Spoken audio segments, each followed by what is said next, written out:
Padding کر کر کے جو سر بہت اونچا اٹھاتے ہیں نا بالوں کو، مصنوعی پیڈز کپڑے کے یا فوم کے رکھ کے، تو سیٹنگ بالوں کی اس طرح کرتے ہیں کہ سر کچھ سے کچھ نظر آتا ہے. اس کی بھی حدیث ہے، میں آپ کو اس کی دلیل دیتی ہوں.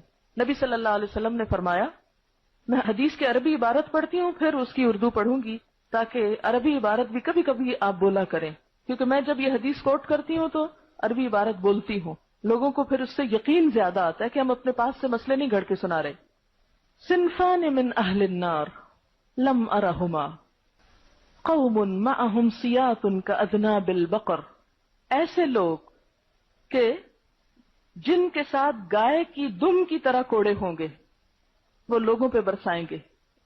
یہ مردوں کے بارے میں ظالم حکمران. یضربون بها الناس، یعنی دو گروہ ہیں، ایک مردوں کا گروہ ہے اور ایک عورتوں کا. جو مردوں کا گروہ ہے اس میں کیا چیز شامل ہے؟ ظالم حکمران جن کے ہاتھوں میں گائے کی دموں کی طرح کوڑے ہوں گے. اب دوسرا حصہ جو اصل میں ہمارے سے متعلق ہے، وَنِسَاءٌ كَاسِيَاتٌ عَارِيَاتٌ مُمِيلَاتٌ مَائِلَاتٌ رؤوسهن كأسنمة البخت المائلة لا يدخلن الجنة ولا يجدن ريحها وإن ريحها ليوجد من مسيرة كذا وكذا. اس کا ترجمہ ہے، وہ عورتیں جو کپڑے پہن کر بھی ننگی رہیں. کاسیاتن کسوہ کہتے ہیں نا کپڑے کو، پیچھے آپ پڑھ چکے قرآن میں، کسوتہن. کاسیاتن کپڑے پہنے ہوئے ہیں لیکن کیا آریاتن ننگی بھی ہیں. سی تھرو ہے یا بہت ٹائٹ ہے یا سلیو لیس قسم کا ہے. وہ اپنی طرف مردوں کو مائل کریں گی. ممیلاتن، ایسے کپڑے کیوں پہن رکھے ہیں؟ کہ اپنی طرف مردوں کو مائل کرنے کے لیے. ظاہر ہے کہ اس قسم کا ڈریس جو عورتوں کو بھی اٹریکٹ کرے وہ مردوں پہ کیا بن کے گزرتا ہوگا. ہاں، ممیلاتن مائلاتن، خود بھی مردوں کی طرف مائل ہونے والی ہیں. ظاہر ہے کہ جس عورت کے اپنے اندر خرابی خود مائل ہوتی ہے وہی چاہتی ہے کہ پھر اس کی طرف بھی کوئی مائل ہو. یہ دو طرفہ معاملہ ہے نا، ایک طرفہ تو نہیں ہو سکتا. اور جس وجہ سے یہ حدیث میں نے کوٹ کی جو جوڑے کے ریفرنس میں یہ بالوں کو اونچا اٹھانے کے بارے میں ہے، فرمایا ان کے سر اونٹ کے جھکتے ہوئے کوہان کی طرح ہوں گے. رؤوسہن کأسنمۃ البخت المائلہ. اونٹ کا کوہان دیکھا کسی نے؟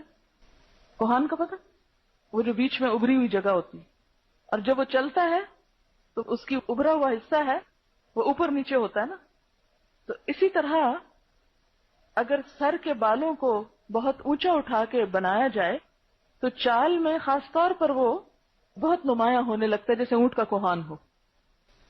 فرمایا وہ جنت میں داخل نہیں ہوگی اور اس کی خوشبو بھی نہ پا سکیں گی. جنت میں داخل نہ ہو سکیں گی اور اس کی خوشبو بھی نہ پا سکیں گی، حالانکہ اس کی خوشبو دور دور تک پھیلی ہوئی ہوگی. کتنی سخت حدیث ہے یہ، بخاری اور مسلم دونوں میں آئی ہے، صحیح حدیث ہے، متفق علیہ روایت ہے. اب اس سے کیا پتہ چلتا ہے کہ کوہان کی طرح سر کو اونچا کرنا تو درست نہیں، بال باندھنا درست ہے. جوڑے کے اندر پیڈنگ مت کریں، یعنی چند بال ہیں اور ان کے اندر پیڈ رکھ رکھ کے ان کو اتنا بڑا کیا کہ اصل سر سے بھی بڑا وہ نظر آ رہا ہے. اس لیے علماء کا خیال یہ ہے کہ اگر عورت کو اپنے بال سمیٹنے بھی ہوں تو سر سے پیچھے الگ نظر نہ آئے، یعنی سر کا ایک حصہ ہی معلوم ہو، یعنی کوہان نہ بنے. کوہان بنے بغیر سر کا ایک حصہ ہو. یعنی اگر یہ سیدھے کا سیدھا بنا لیا جائے پیچھے، کہ جیسے آپ نماز میں بھی کھڑے ہیں تو وہ پیچھے والے لیول پہ آ رہا ہے بندھے ہوئے بال، تو اس میں تو حرج نہیں. لیکن اگر وہ اٹھ کے اوپر ایک الگ چیز واضح نمایاں نظر آ رہی ہے تو یہ ناپسندیدہ ہے. جوڑا بنایا جائے اور وہ بہت بڑا ہو جائے اور بال لمبے اور گھنے ہونے کی وجہ سے بیک وقت سائڈ سے سر کو ڈھانپ لے تو کیا یہ جائز ہے؟ ہاں، اگر اپنے ہی بال ہیں تو ٹھیک ہے، کوئی حرج نہیں. بالوں کے جوڑے بنے ہوئے ہوتے ہیں، کیا وہ لگا سکتے ہیں جبکہ پتہ چل رہا تھا کہ جوڑا لگا ہوا ہے؟ نہیں، ان نیچرل کوئی ایکسٹرا غیر فطری چیز آپ نہیں لگائیں گے. ایک ہیئر کلپ ملتا ہے جو چٹکی کی طرح ہوتا ہے، اس سے پچھلے بالوں کو ٹرن کر کے لگاتے ہیں جس سے بالوں کی ٹپس سر کے لیول پہ آ جاتی ہے. اس کے بارے میں کوئی حرج نہیں، ٹھیک ہے، وہ پتہ چل رہا ہے کہ کلپ لگا ہوا ہے. میں اپنے ہی بالوں کو اس طرح بنا لیتی ہوں کہ یوں لگتا ہے کہ فوم لگایا ہوا لیکن لگایا نہیں ہوتا، یہ میرے اپنے ہی بال ہوتے ہیں. کیا یہ غلط ہے؟ نہیں، یہ غلط نہیں ہے. اپنے ہی بالوں کو اگر آپ سجا لیتی ہیں تو کوئی حرج نہیں.